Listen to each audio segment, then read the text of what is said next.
Doctor পান নাই? না, তাইলে মাইয়াডারে উপজেলা স্বাস্থ্য কেন্দ্রে নিয়ে যান। ওইটা শুধু নামেই আছে, না আছে ভালো ডাক্তার, না আছে জরুরি টেস্টের ব্যবস্থা।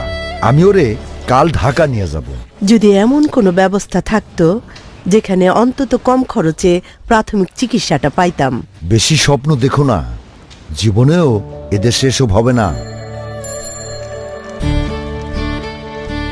স্যার কেমন আছেন? আরে মুরাদ, তুমি গ্রামে ডাক্তারি পড়ার কি অবস্থা?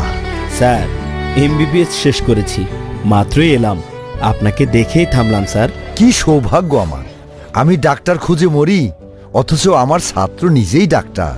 সবই উপরওয়ালার দয়া। বাবা, আমাগো রিমুর কি জানি হইছে, একটু দেখবা? ডাক্তার হয়ে আমি যদি আমার এলাকার মানুষে না দেখি তাহলে আর কে দেখবে?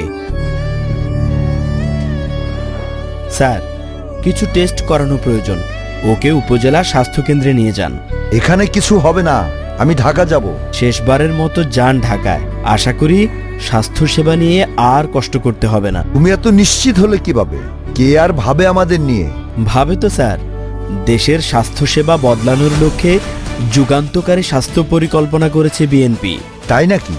কি আছে সেই পরিকল্পনায়? আগামীতে সরকার গঠন করতে পারলে বিএনপির পরিকল্পনায় প্রতিটি ইউনিয়ন ও ওয়ার্ডে স্বাস্থ্যকেন্দ্র স্থাপন করা হবে। স্বাস্থ্যসেবা ঘরে ঘরে পৌঁছাতে এবং জ্বর, উচ্চ রক্তচাপ, ডায়াবেটিস ও অপুষ্টির মতো সমস্যাগুলো শুরুতেই শনাক্ত করতে প্রায় 1 লক্ষ স্বাস্থ্যকর্মী নিয়োগ দেয়া হবে। এর মাধ্যমে দ্রুত রোগ প্রতিরোধ ও স্বাস্থ্য সচেতনতা তৈরি হবে। তাই নাকি? হ্যাঁ স্যার, শুধু তাই না, উপজেলা স্বাস্থ্য কমপ্লেক্সে মা ও শিশুর পূর্ণাঙ্গ স্বাস্থ্যসেবা নিশ্চিত করা হবে। প্রাণঘাতী রোগের চিকিৎসায় বিশেষায়িত চিকিৎসা চালু হবে।